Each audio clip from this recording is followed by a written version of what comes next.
2024 का लोकसभा चुनाव अपने अंतिम पड़ाव पर आ पहुंचा है। आज प्रचार थम गया है अंतिम चरण के लिए भी। 1 जून को अंतिम 7वें चरण का मतदान होगा। 4 जून को इंडिया गठबंधन की सरकार बनेगी। वो सरकार बनेगी जो आपके हक की बात करेगी, आपके सम्मान की, हमारी गारंटी की बात करेगी। लेकिन मुझे कुछ बातें कहने में कोई संशय नहीं है। और इस पूरे चुनाव में दो तरह के प्रचार, दो तरह के वक्तव्य, दो तरह का नैरेटिव देखा गया। एक तरफ धन बल, एजेंसी, चरण चुंबक मीडिया, स्क्रिप्टेड इंटरव्यूज, लगातार बार बार विपक्ष पर ओछा गंधा प्रहार करते हुए प्रधानमंत्री मोदी वो लगातार कोशिश करते रहे एक चैनल को एक नहीं चार चार इंटरव्यू देकर कि वो नैरेटिव सेट कर सके। लेकिन वो नैरेटिव नहीं सेट कर पाए। इसलिए नहीं सेट कर पाए क्योंकि वो उल जलूल बातें कर रहे थे। वो लोगों के मुद्दे की बात नहीं कर रहे थे। वो 10 साल की अपनी रिपोर्ट कार्ड की बात नहीं कर रहे थे। वो मंगलसूत्र पर पहुंच गए, वो भैंस पर पहुंच गए। उन्होंने मुजरा को भी नहीं बख्शा। उन्होंने तो महात्मा गांधी को भी कटघरे में लाकर खड़ा कर दिया।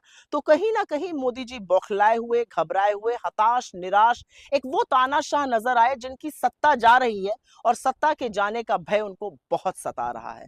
तो इस तरफ नरेंद्र मोदी थे जिन्होंने मर्यादा की, अपने पद की प्रतिष्ठा की, राजनीति में शुचिता की हर सीमा को लांघा। उन्होंने क्या क्या बातें विपक्ष के लिए कही वो शायद मैं कैमरे पर बोल भी नहीं सकती हूं, लेकिन उन्होंने वो बातें चुनावी मंच से कही। मुजरे की बात, मंगलसूत्र की बात, भैंस की बात, लगातार झूठ बोला। और दूसरी तरफ इंडिया गठबंधन था, दूसरी तरफ राहुल गांधी थे। हमने भी ठान ली थी कि नरेंद्र मोदी कितना भी बरगलाएं, वो शहीदों को कितना भी अपमान करें, हम आपके मुद्दों पर डटे रहेंगे।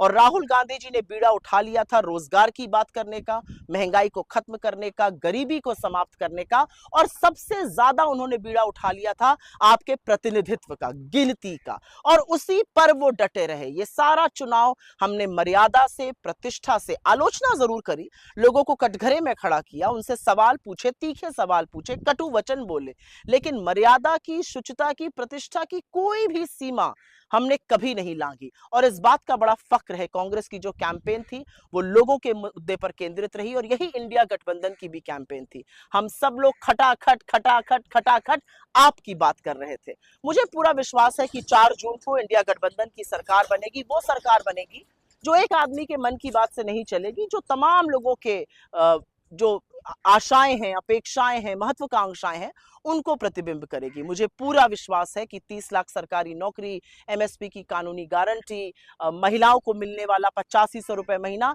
ये सारी चीजें जो एक मुर्दा पड़ी अर्थव्यवस्था को फिर से पुनर्जागृत कर देंगी, उस पर यह चुनाव हुआ है। लोग बहुत समझदार हैं, हिंदुस्तान की जनता बहुत समझदार है, और मुझे पूरा विश्वास है कि 4 जून को इंडिया गठबंधन की सरकार बनेगी और हम वो सारी गारंटी पूरी कर सकेंगे जिसका हमने आपसे वादा किया। लेकिन अभी के लिए जरूर कहना चाहती हूं, बड़ा फक्र है, बड़ा संतोष है, जो कैंपेन कांग्रेस पार्टी ने और इंडिया गठबंधन ने चलाई वो आपकी कैंपेन थी, आपकी आवाज थी, आपके मुद्दे थे।